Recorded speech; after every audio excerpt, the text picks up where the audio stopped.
everyone, and welcome back to Invisible Not Broken. Today I got to talk to Noah, who has Spina Bifida, and we talked about a ton of things. We talked about disability from birth and different ways that parents can be helpful or things that parents might want to change to help their kids. We talked about high school and college and accessibility. We discussed combating activism exhaustion when you are constantly having to fight for baseline ADA accommodations and how to handle that.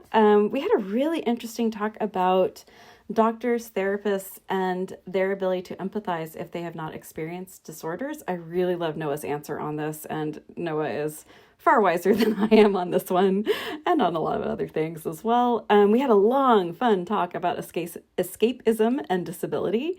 Noah's a big fan of Big Brother. I have actually never watched it, so I think that's going to be my new thing to take a look at.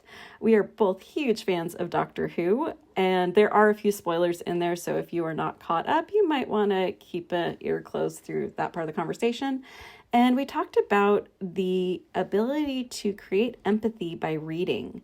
And Noah's new favorite books are The Wheel of Time, which I am definitely going to be checking out, and I'll have a link to it in the show notes. Noah is getting a new house, so we have a whole little talk about housing and accessibility and the things that Noah's the most excited about with the new house in what can be really thought through in house planning to create autonomy. And then, of course, we had a wonderful chat about staying human on social media, which seems to be a theme on this show, and the socialization that we get to experience on social media. It's not all bad. There's a lot of good in social media, and we have a good talk about that. And we also discussed how airlines need a huge redo and how public transportation and Uber need to do better for those of us who are disabled to keep us safe and able to live our lives out in the world. All right, thank you so much. I hope you enjoy my chat with Noah. And if you can, the kindest thing you can do is to head over to Apple Podcasts, give us some stars, give us some feedback. This is the reboot of the show, so I am very interested in your thoughts. And until next time, be kind, be gentle, and be a badass.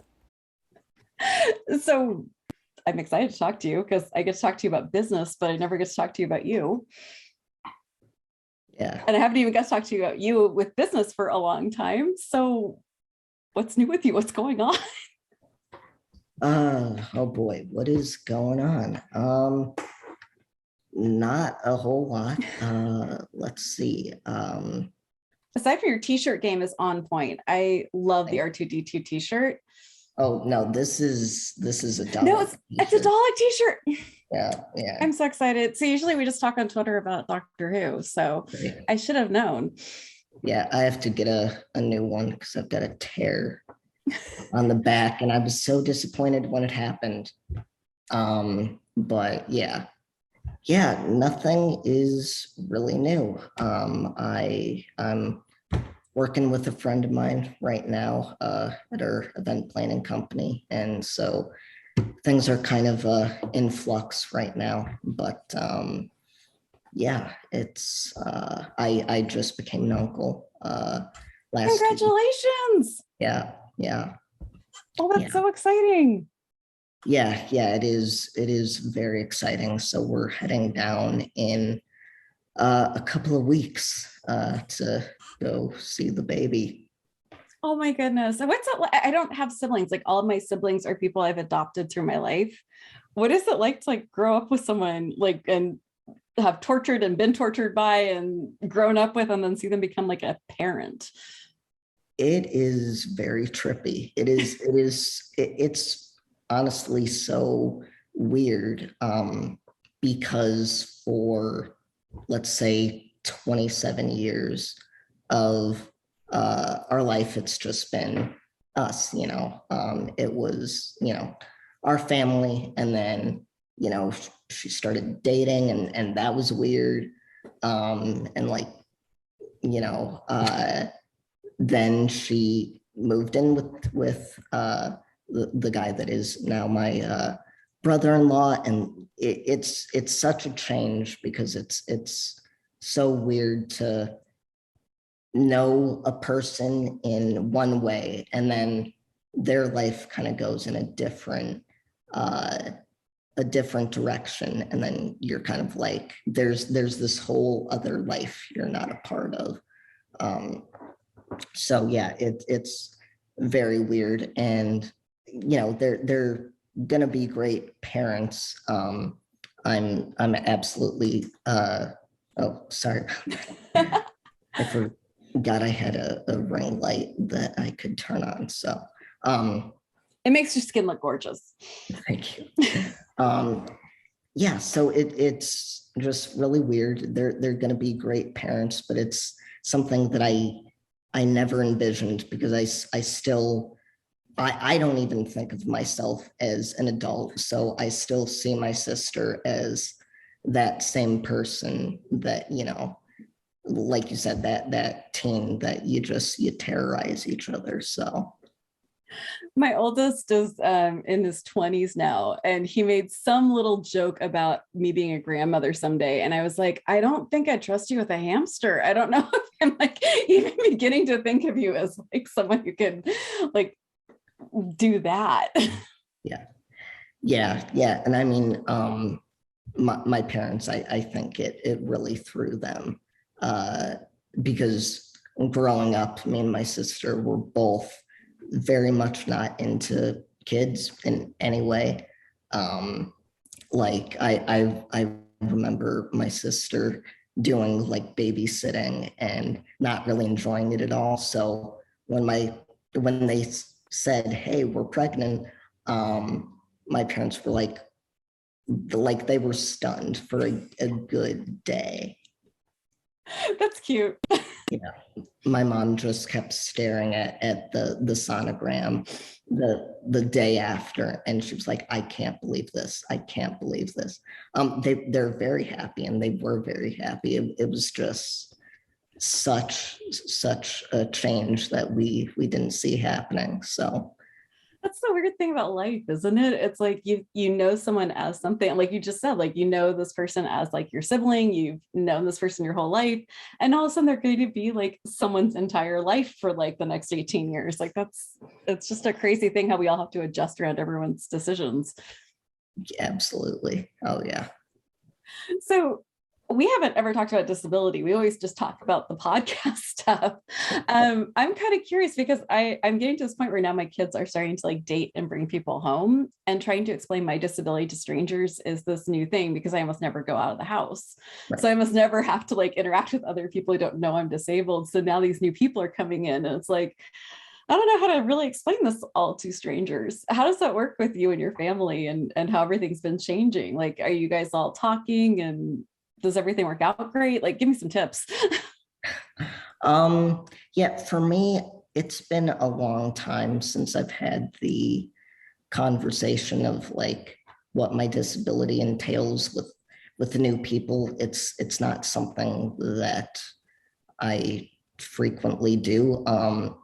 And usually I just tell people, when I was younger, I used to have kids a lot come up to me like at amusement parks and whatnot and say like, what's wrong with you? And I would just say my legs don't work as well as yours. And really, like that's the way that I've always understood my disability anyway. I don't so I have spina bifida, so basically that's a spinal cord disorder. I was born with a hole in my spine, and yeah, so I'm paralyzed from the waist down. And really that's that's the way that I've explained it. That's the way that I've just always understood it. I need to really start to learn more about the like neurological aspects. I know things as like, when things aren't going as well, then, and a doctor's like explaining something that's going wrong with me, then that's when I start to learn more. But like I said, yeah, that's basically how I've explained it and have understood it all this time. You seem to be like one of the nicest people I've met in a long time. And how did your parents help you with like because you were born with your disability. Like we're watching right now, it's like all these long COVID people are like absolutely rightfully having a panic attack about what disability is going to mean now. But you and I were born with stuff. So how did your parents like work with you in ways that you thought were really helpful that you'd like to pass on to other parents or other people who are dealing with disability suddenly? And what didn't work that you would like people to know to do differently? I think that I think the best thing was that they still expected a lot from me. For years, what that mainly had to do with was my academics. I was always a very studious person. It was always really drilled into both me and my sister that, education was very important. And my parents, wanted us to go to college and do all of that stuff. So I think they really encouraged that in me. They never put any expectations. They never pressured us. If we got a bad grade, they weren't like, "How dare you?" But they always encouraged it, and then I feel like I just kind of at a certain point took that on, and definitely was a lot harder on myself than they could ever be in that regard. I think, if there was one way that something they could have done differently, I think it took a long time for me to get to a place where I was more independent in like other aspects of my life. And that's still something that as an adult, I'm trying to figure out, and it's definitely been a struggle. But I've been very, very lucky that, at least I have the drive to, the drive to push myself to want more than other people may think I'm capable of. How did you find the access for school when you were in school? Were you able to go to college? Were you able to do your classes properly? Did the schools figure that out? Yeah, so in terms of, I got very lucky. You're going to hear me say that a lot. I think I got very, very lucky when it came to academics, especially. Of course, like when I was younger, a lot of my parents handled a lot of the battles. So I don't know what really was going on behind the scenes, like before I entered like junior high and started going to IEP meetings. But then like going into high school, when I started like really communicating with my teachers, I never felt like I was fighting too much of a battle to get things that I needed. I certainly know like friends that I had in high school had battles with teachers that weren't following IEPs, and it was really nasty for them. But I never really had that much of an issue. And then college was rough because, and not so much in terms of the academics, but the school, about 2 weeks before I started, the disability coordinator said that I would need someone on campus with me at all times. And that was something that threw us in retrospect. I needed someone with me, but we were gonna try and figure out like let's figure out someone that can like drive me to school, and then let's see if I can do on campus by myself. And that's what we wanted to give a go. But then they said we couldn't do that. So it was very stressful trying to find someone that could commit to driving me to school, go and basically being on campus with me for 4 to 6 hours. Like, even the people that we eventually found would tell you that it was a pretty boring day to just be sitting around while I was in class. So yeah, that was a constant struggle, just trying to find people. And then we had people quit on us, and my mom really took a lot of that on.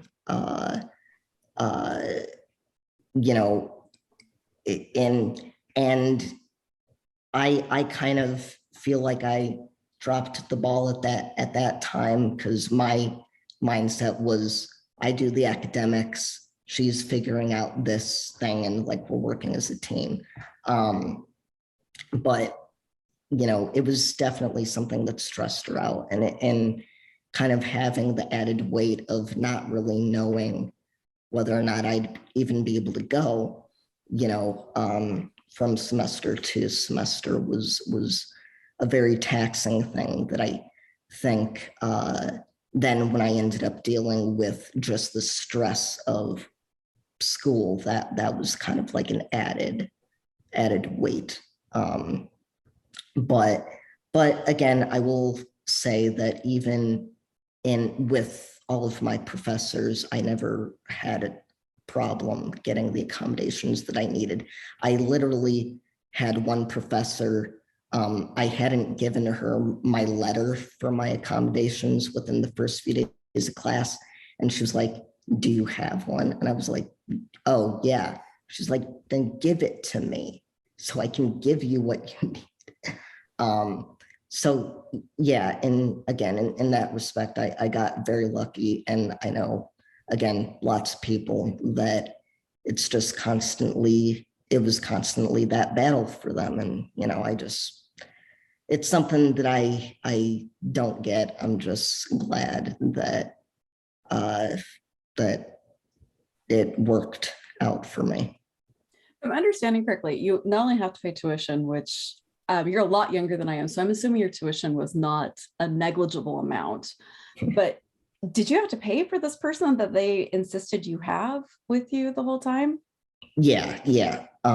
So, you know, I got benefits from like the Department of Human Services and whatnot, and then of course Social Security.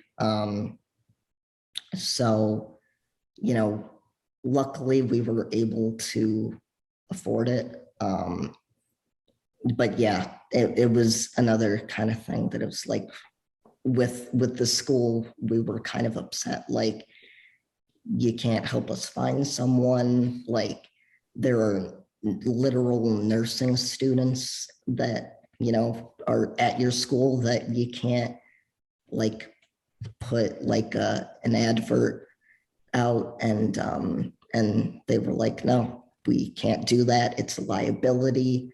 And it's like, okay, but you want us to have to make the liability, you know, which, you know, of course, you know. I mean, it seems like the liability is not having an accessible school. That's the first part. It's No, like, I can't tell you how many people I've talked to that they've had to drop out of college because it snows and their schools aren't accessible and their wheelchairs couldn't get through the snow and the ice. oh yeah. And there were a couple of winters that were pretty pretty bad. And then, you know, if they didn't get to, luckily my campus was incredibly small, so there wasn't a lot of places. Like, I had the main building, that I had most of my classes in, that was always usually pretty clear. It was only there was a library that I had some classes by, and that wasn't always, uh, uh, plowed or shoveled.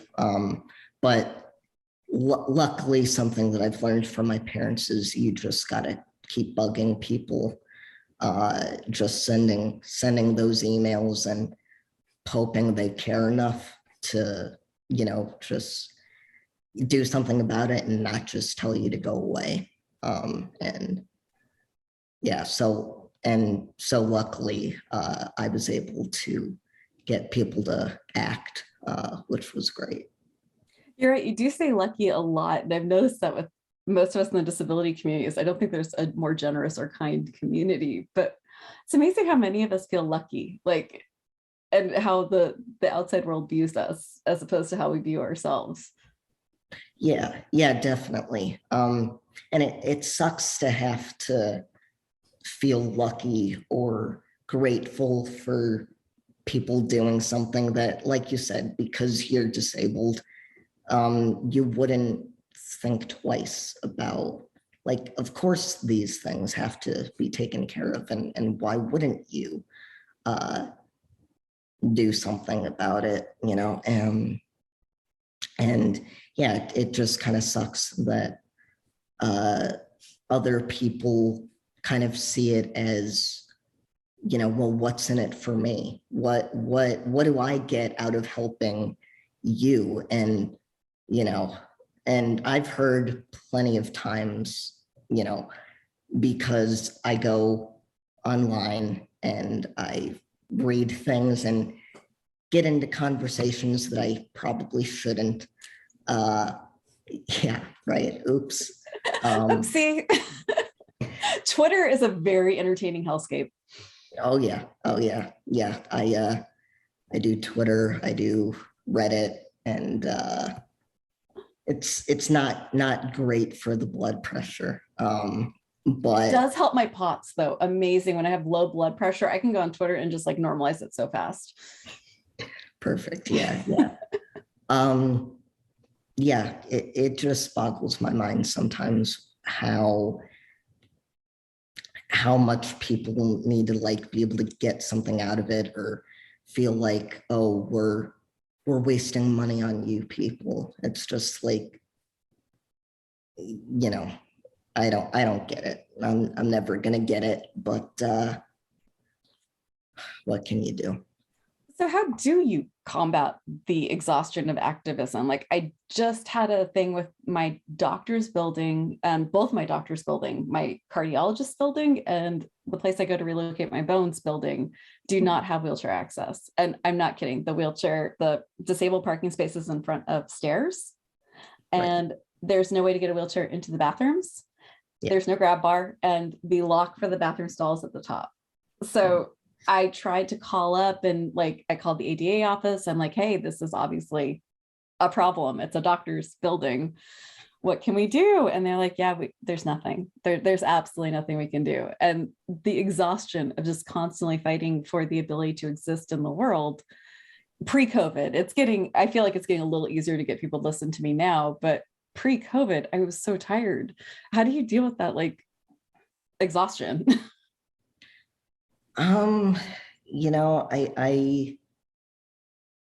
I think, like with anything, I just do the normal things that people do. I try to not get too, like, if I'm getting too heated, like, I go read a book, I watch TV, like, because, and I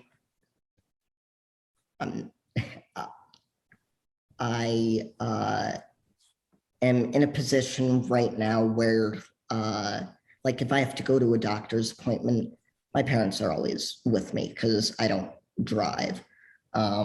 So it's something that we figure out together. But I mean, in the times where I've been talking, like, okay, well, here's a perfect example. I so we moved to South Carolina a year ago, and I've been in therapy for the past 3 years. And so I had to find a new therapist uh, when we moved. And so I contacted this one place and I set up a meeting, and they send me the confirmation email. And, it has the directions about how to get there and where to go when you get there. And on the email, it says, when you go in the door, there's stairs to your left, go up there, and then there's the waiting room. So I email the guy and I'm like, I noticed it didn't say anything about an elevator. Where is it?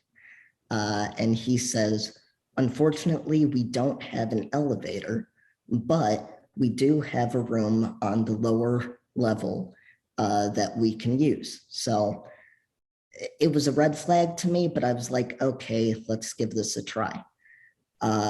So I go for my appointment.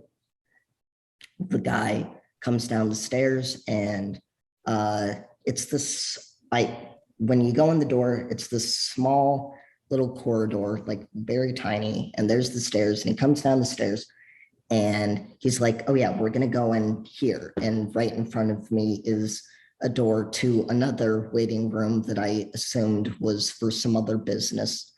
And he goes to open the door, it's locked. So he's like, you know what, I'm gonna go around the front and I'll let you in. And he does that, and he's taken quite a long time. And suddenly I start hearing chatter. And what I quickly come to realize is that he didn't have permission to use that room. Yeah. And what he explained to me after like 5-10 minutes of me sitting there is that there was certain paperwork that needed to be filled out for him to be able to use that room. And he didn't know that. He didn't do his due diligence. And so that was one of the lowest points of my life. Just kind of sitting there and kind of being like, because then the thoughts start going of, well, if I wasn't disabled, this wouldn't have happened. I would be able to go to my appointment, no problem. And it was just kind of really talking to my parents about what I was feeling in that moment. I had a friend that I talked to that she was kind of like, well, I get what you're saying, but like, this isn't your fault. This is something he didn't do. And why should you feel shame for that? And so, most of the time, if I vent my feelings, I feel a little bit better too.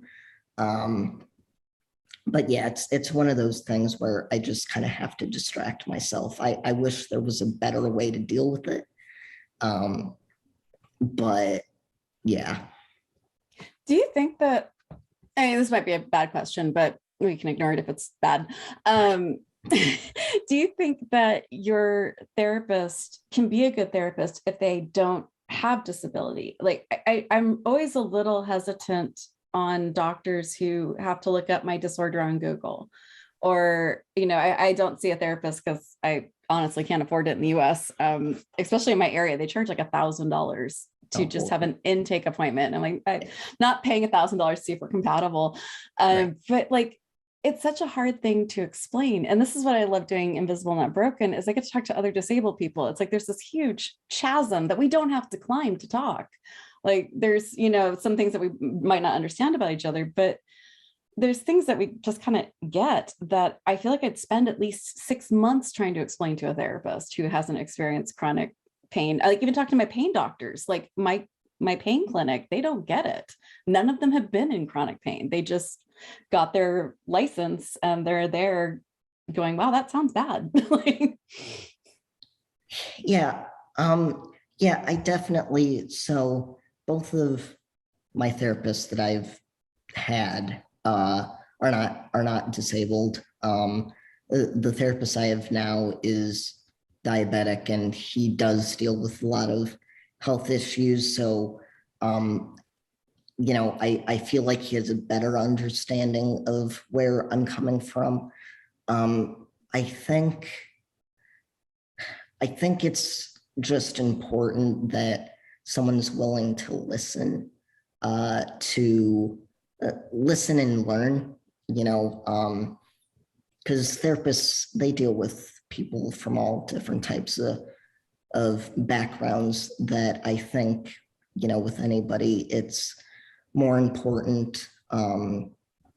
Certainly it helps if they're disabled, if you're disabled, but I think as long as they're willing to have an open mind, and they're not always trying to um, they're not always trying to assure you like, oh, people aren't staring at you because you're disabled. Like they probably don't even care. No, like a therapist that's like, I understand why you feel that way, and I agree that people can be uh shitty. Like I feel like there's um as long as they're able to do that, and they're not constantly because like a lot of times with like cognitive behavioral therapy, they're always trying to get you to like reroute your thoughts, or think differently, reframe. And I feel that as long as they're coming at it from a point of, I don't experience this, but I understand, uh, I understand the viewpoint that you're bringing forth, and I validate that. I think that's a good starting point. That's a really nice way to phrase that. I like that. So we need to talk about that shirt, because Okay. I have a dear and deep love of Doctor Who that runs like into the DNA. I could probably recite most of the episodes. I also have a lot of issues with it. I Okay. feel like I get to love it and also have a few moments of issues.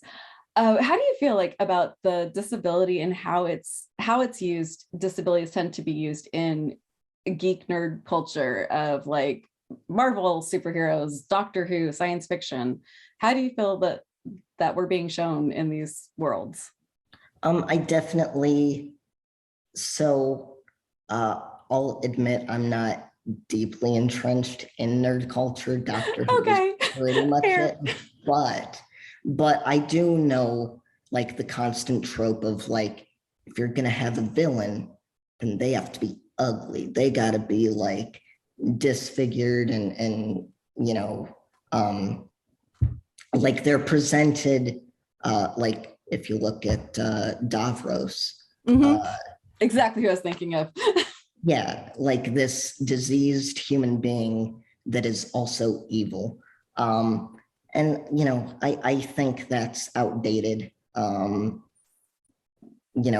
wish that they could uh, make more compelling victims, like or victims, villains.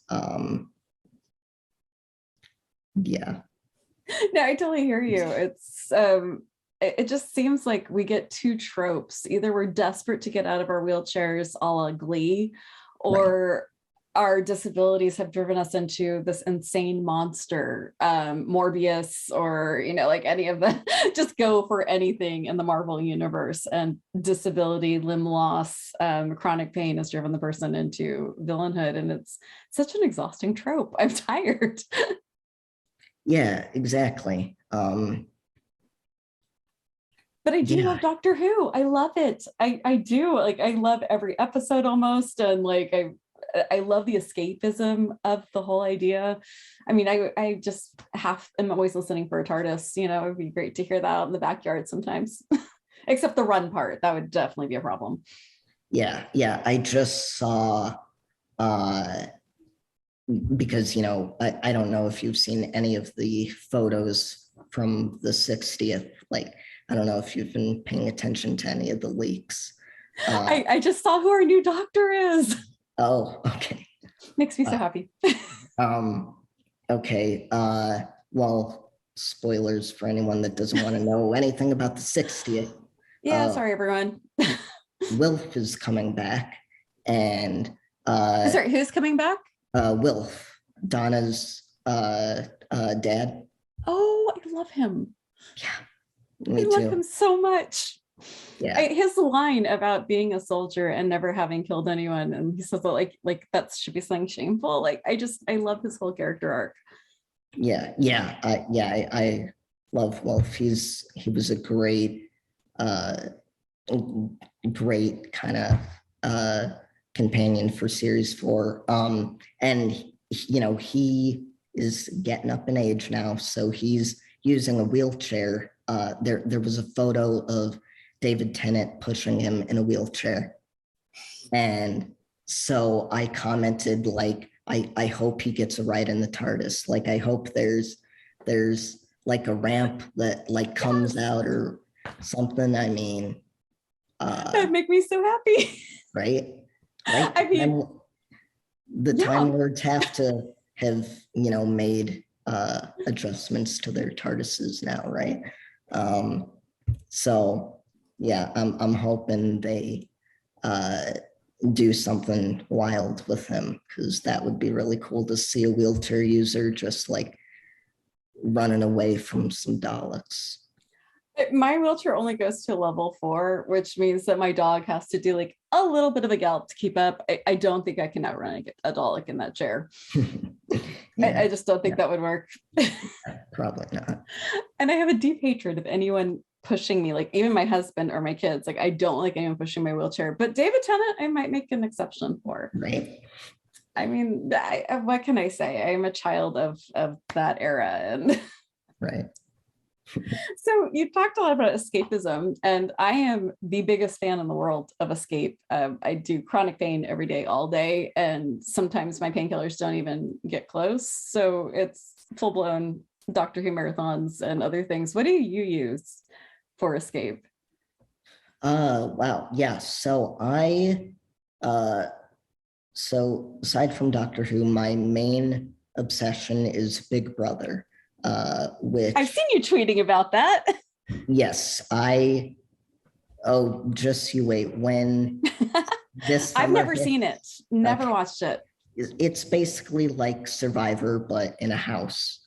And it goes for 3 months. So when a Big Brother season is on, like, that is all I will tweet about. And I tweet even more now than like a couple of years ago, just because I found the online Big Brother community. One of my closest friends is a woman I met who I met playing an online version of Big Brother. Yeah. So like I'm completely entrenched. I watch Big Brother. I watch Big Brother Canada. I just started Big Brother Australia, so like I'm all in. And it's I think the thing that I like the most about it is the whole community aspect. I love the fandom. I love listening to podcasts about Big Brother and kind of getting involved in the conversations. Oh, bless you. No, sorry, I can't keep food down. Like, it's been like days. It's much grosser than sneezing. Sorry.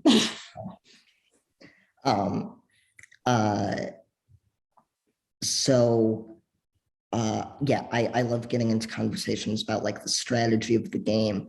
And that really helps. That really helps me kind of be able to escape and focus my energy in places that are more positive, that are kind of, it's focusing on something that's kind of silly, but at the same time, it's kind of beautiful that, that people can kind of rally around something like Big Brother and care about it so much. that it really helps when I need to escape. And then, of course, I love video games. I love to read. I've been reading this fantasy series called The Wheel of Time. And I started that back in December, and I'm about halfway through. And so that's been great. It brings me back to when I was 11 years old and reading Harry Potter for the first time. It's my new Harry Potter, thank God. So I'm excited. I have never heard of the Wheel of Time, so I will definitely put that into my reading list. yeah, it's a great epic fantasy series. It's a big commitment. It's 14 books, and I'm on Okay. book 8.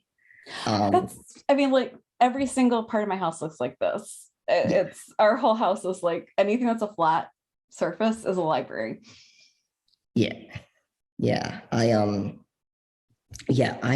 have a lot of books, and they're all in a box out in the garage now. But I'm hoping once we get our new house built that I can maybe get a bigger bookshelf and just really delve more into reading, because it's the best way to uh, escape. Isn't that Just funny? Like we have all these things like virtual reality, we have social media, we have TV shows, movies, we have everything on. I mean, I'm old, so I remember back when like the TV turned off at a certain time. Like yeah, there yeah. was just no more programming. You got this Static. like fireplace and this loud noise and it was done for the night. But with all of these like advancements, I don't know about you, but it's still a book. Like there's something about it that just like sucks your entire soul out of your body and like puts it somewhere entirely different. Yeah, oh, I absolutely agree. Like TARDIS in Pages. Yeah, exactly. Yeah, it transports you to a different place, a different time. And yeah, when you have a bad book, it's hard to immerse yourself. When you have a Mm. really good book, like it's amazing how much you can care about the characters, how much you can care about the story, and uh, like I said, put yourself in a different place, just be able to immerse yourself. Isn't it magic? Like I was going to be an English teacher. That was going to be my job. I wanted to be a high school English teacher more than anything because I was a really sick kid. I spent months in bed as a kid and I had hippie parents, so no television. And they would just, my dad would go out and buy me any book I wanted. So I had like stacks of Greek mythology and all these other books. And that got me through a lot. And then in high school, we had a more progressive education and we got these incredible books by people from other countries, other cultures, other time periods. And reading, I'm a history freak, but reading it from someone else's perspective, I felt like it was one of the best ways to jumpstart empathy. Like in a world where we live in our bodies, our reality is our brain. You get to like put your own brain aside and inhabit someone else's mind in this incredibly intimate way and experience everything that someone else is experiencing in a life, a time, a place you might never get to be in. Yeah, absolutely. I think one of the things that I learned early on from reading was empathy, and like I read a lot of books about like fiction books about like characters that are like dealing with mental illness, and then yeah, I love reading about characters from different backgrounds, because yeah, I don't necessarily think that I am great at empathizing with other people. It's something that I still uh, need to work on. I think it's something everyone needs to work on. But I still it gives you that emotional intelligence. It helps to kind of Mm. build it up. That's a beautiful way to phrase that. It builds emotional intelligence. And in a world where most of our reading is reading these tweets or these little like 240 word captions where someone's trying to be concise and eloquent, hopefully they're trying to be eloquent and Right. kind, but you only get 240 characters to do that. I think we lose a lot in that shortening of our thoughts. Like we have this ability to like talk to anyone anywhere, but it's in these little itty bitty paragraphs. And I don't know if it quite gets across like what we're really trying to say.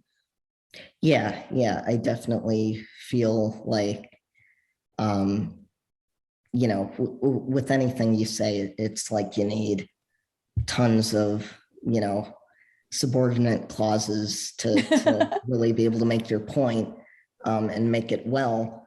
And then, yeah, I feel like social media is just, yeah, it removes nuance because people aren't trying to be nuanced. You're just trying to get out every thought that you have. Because everyone has to have an opinion and About everything, about whether you're an everything. expert or not. Mhm.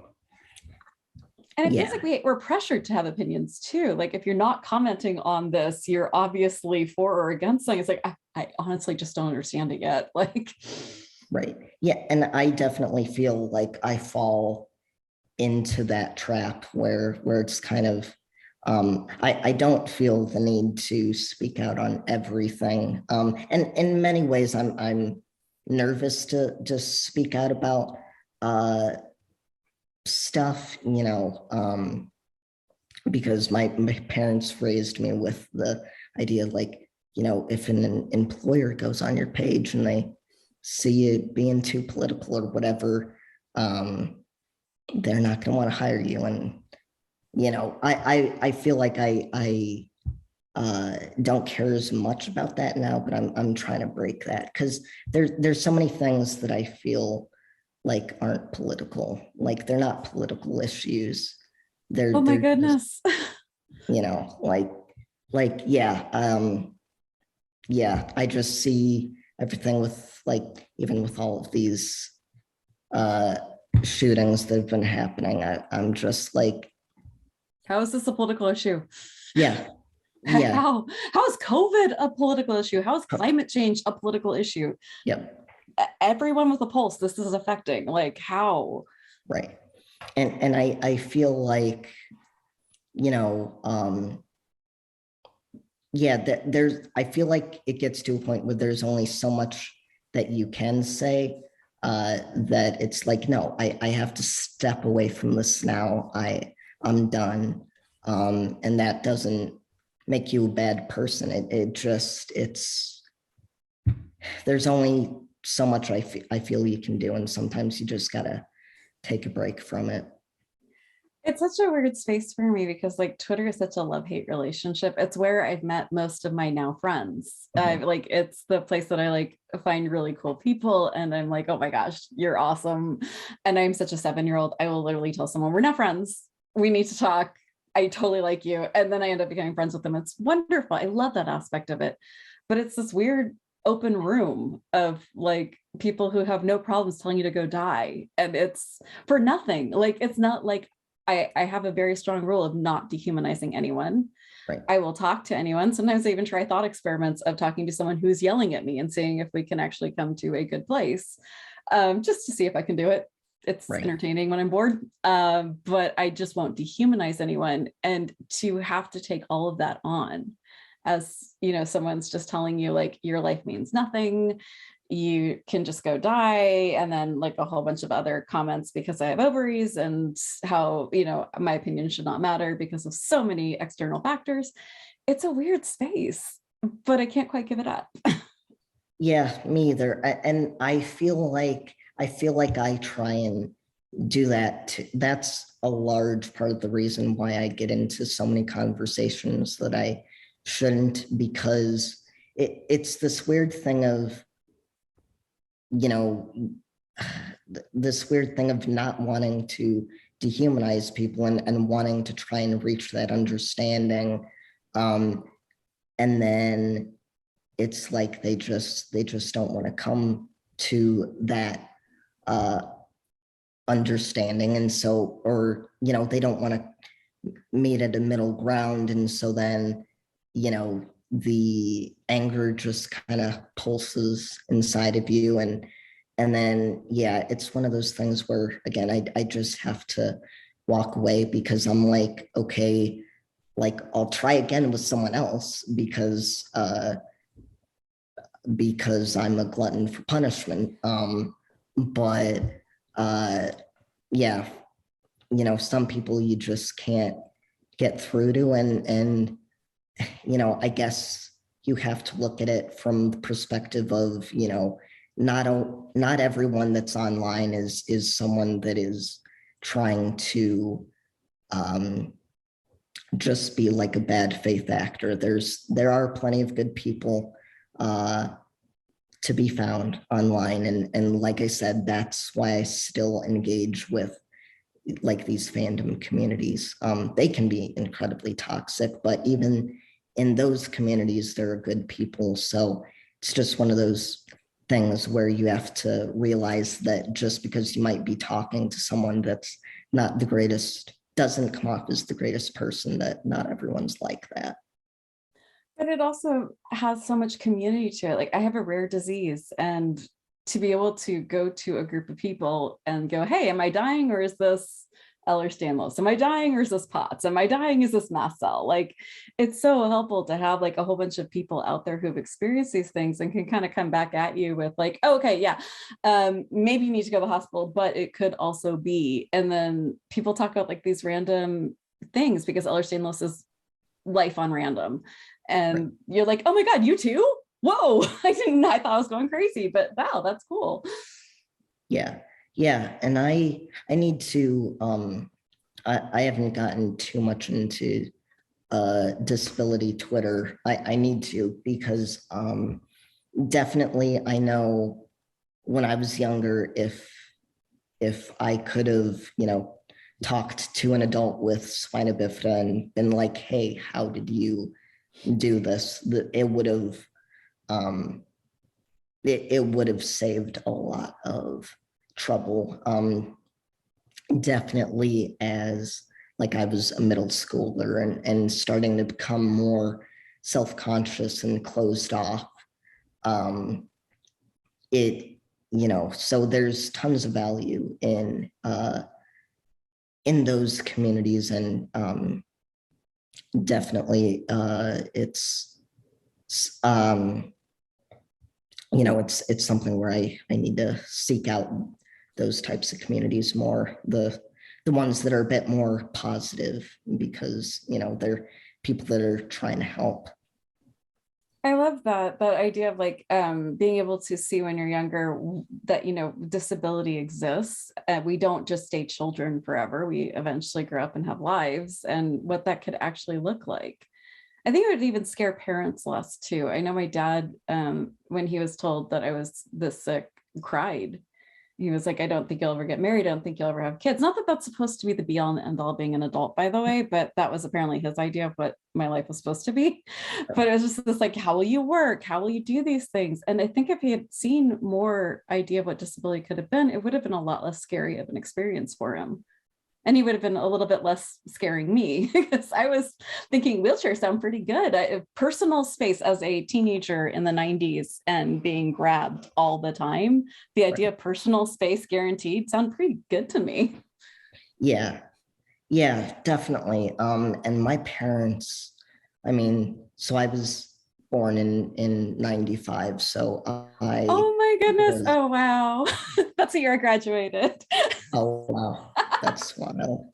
Hilarious. Um, yeah, and I feel like I was the first, maybe not the first generation, but I know for my parents, like they went to parent support groups. My mom Mm. had uh, a group of women that were all going through pregnancies with kids that were going to have spina bifida.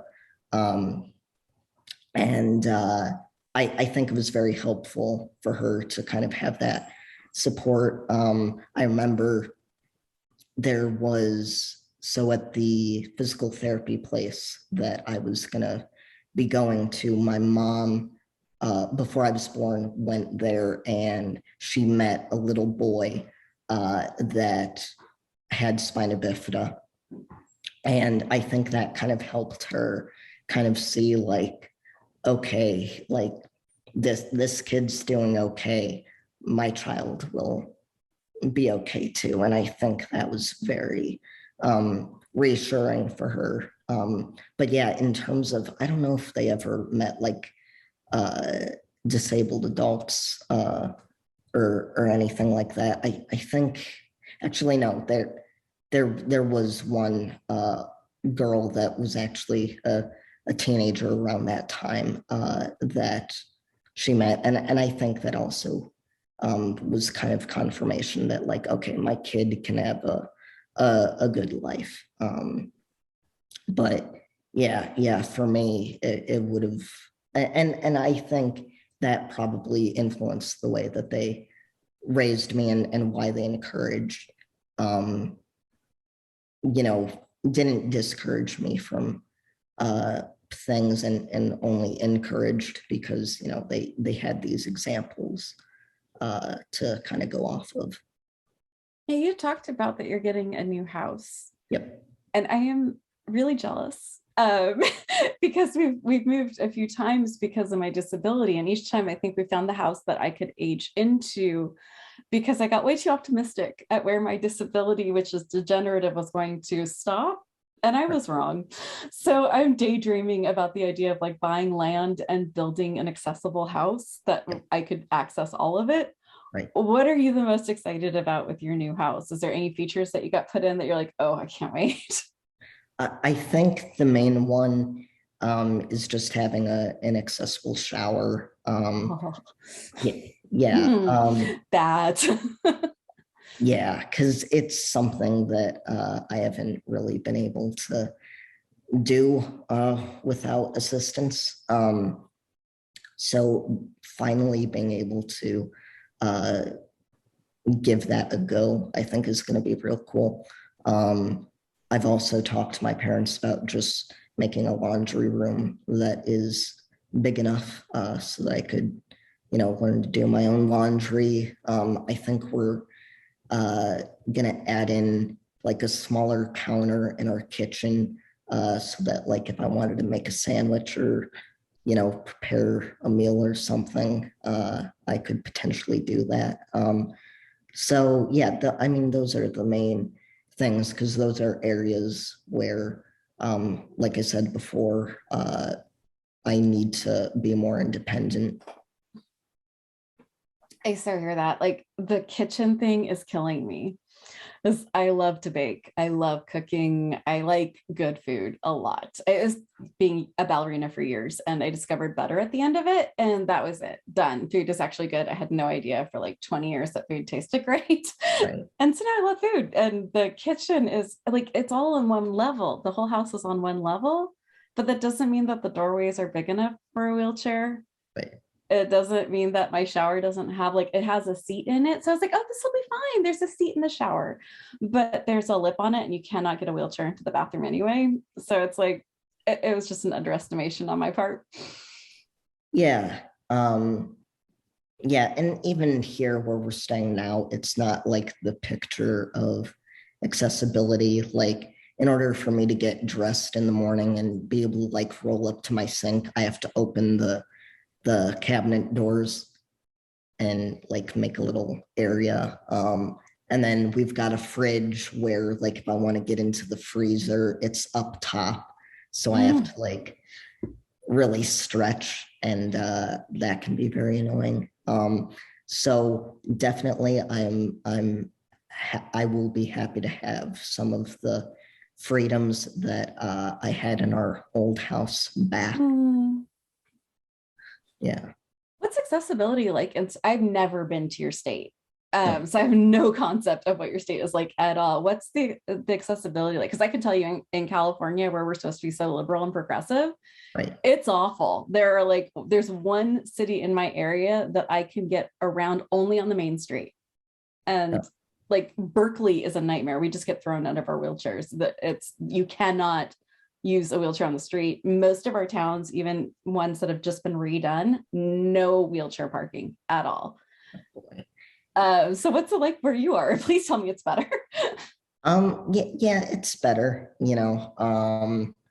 Yeah, I don't think I've had too many issues like with the roads or, like streets or anything. I will say when I lived in Illinois, our downtown area, I grew up in a town called Lockport, and the downtown area was just awful with they didn't upkeep the streets. It was terrible. And here it hasn't been it hasn't been too bad.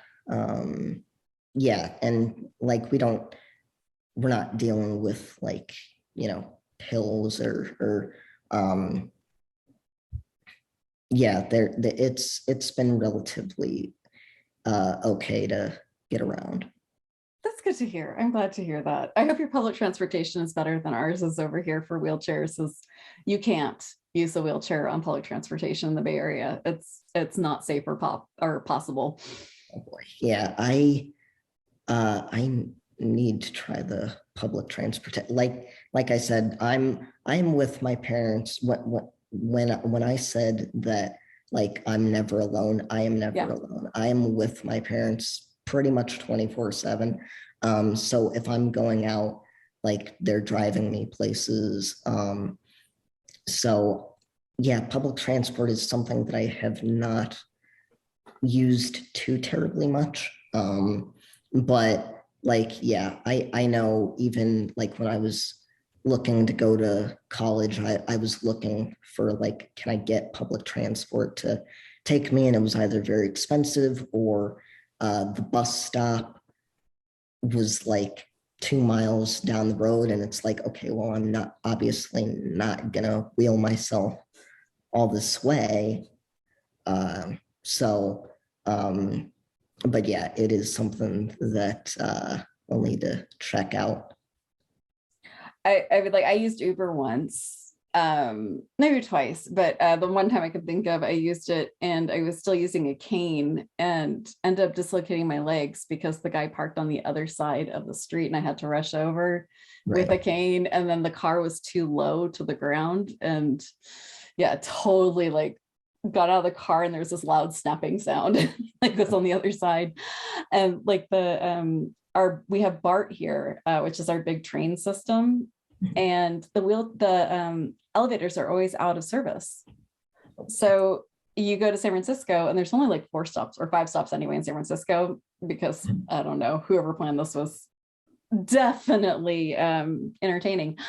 And you don't know which elevator is going to work at which station. So you can't plan to go to these places because the elevator might not work at your stop. Right. And then, of course, there's a cleanliness issue, and whatever's on the ground is on your hands if you're using a push wheelchair, which makes BART extra gross. So gross. Yeah, I've used public transport. Like, we were in Boston several years ago and we used the subway, and it was fine. But I know one big issue with like public transport, or an area where we see more of an issue is like if we're going to the airport. When we lived in Illinois, we would fly out of O'Hare, and their shuttle that ramp would never work. And it's a pain in the butt already, but definitely like if it's like 8:30 at night and you're, getting home from a flight that's been delayed for 2 hours, to have that happen, it is just so ridiculous.